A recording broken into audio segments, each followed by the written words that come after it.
कभी आपने सोचा है कि नेटफ्लिक्स को किस तरीके से पता चलता है कि हमें नेक्स्ट क्या देखना है, और जो कंपनीज होती है वो मार्केट ट्रेंड को किस तरीके से प्रिडिक्ट करती हैं? It is all about data, because data is the backbone of modern decision making. And guess what, जो इंटरनेशनली डेटा एनालिस्ट प्रोफेशनल्स होते हैं वो अप टू $1 लाख+ अर्न करते हैं annually. So are you ready to turn data into dollars?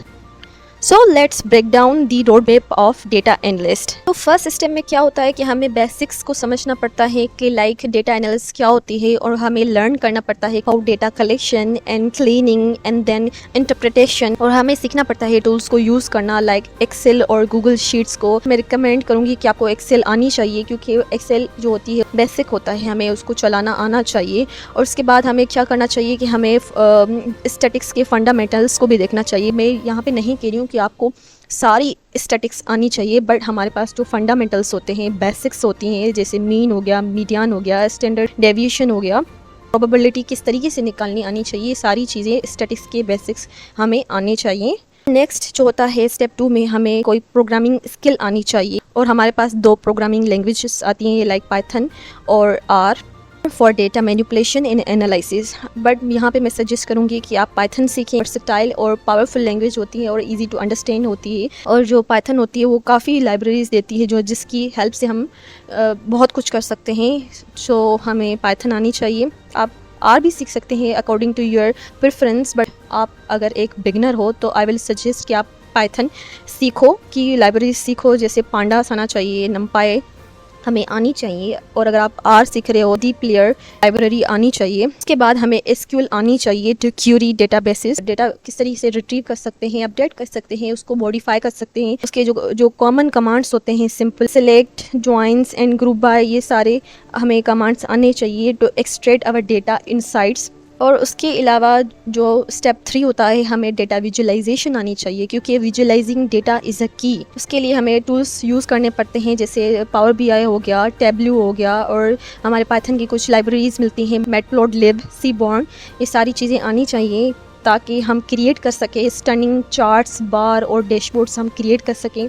मैं यहाँ पे recommend करूँगी कि आप पावर BI सीखें और टैब्ल्यू सीखें, क्योंकि हम पहले पावर BI सीखेंगे, उसके बाद हम टैब्ल्यू पे शिफ्ट हो जाएंगे। आप सोच रहे होंगे क्या ये दोनों चीज़ें क्यों सीखें हम, बट अगर आप पावर BI सीखेंगे तो आप इजीली टैब्ल्यू को भी अंडरस्टैंड कर सकेंगे। इसलिए अगर जो हमारा टास्क होगा उसकी रिक्वायरमेंट के हिसाब से हम इन दोनों में से किसी को यूज़ करके हम कर सकते हैं। इनकी हेल्प से हम क्या करेंगे, हम इंटरएक्टिव रिपोर्ट्स क्रिएट करेंगे और शोकेस करेंगे हमारे इनसाइट्स क्लियरली। और उसके बाद जो स्टेप 4 होता है, हम एडवांस सीखते हैं, डेटा एनालिसिस को एडवांस करते हैं, क्योंकि एक बार आपने बेसिक्स को समझ लिया तो अब आपको एडवांस टॉपिक को भी कवर करने पड़ेंगे। क्योंकि अगर आपको एक बड़े लेवल पे पहुंचना है, आपको एक करियर सेट करना है, तो आपको एज अ बिगनर हमेशा नहीं रहना पड़ेगा, आपको एडवांस चीज़ें भी आनी चाहिए, क्योंकि कॉम्पिटिशन जो मार्केट में होता है वो बहुत हाई होता है। सो एडवांस टॉपिक्स भी सीखने पड़ेंगे। आपको एक्सप्लोर करना पड़ेगा, एक्सप्लोरेटरी डेटा एनालिसिस EDA को, और प्रेडिक्टिव मॉडल्स को देखना पड़ेगा, और देन मशीन लर्निंग जिसमें हमारे पास टूल्स आते हैं साइकिट लर्न, और हमें टाइम सीरीज़ एनालिसिस पे भी वर्क करना पड़ेगा फॉर फोरकास्टिंग ट्रेंड्स को। उसके बाद जो होता है स्टेप 6, अगर हमें बिग डेटा को हैंडल करना होगा तो हमें सीखना पड़ेगा क्लाउड प्लेटफॉर्म्स को, लाइक AWS हो गया, गूगल क्लाउड्स हो गए, ये सारी चीज़ें हमें आनी चाहिए ताकि हम लार्ज डेटा सेट को एफिशिएंटली प्रोसेस कर सकें।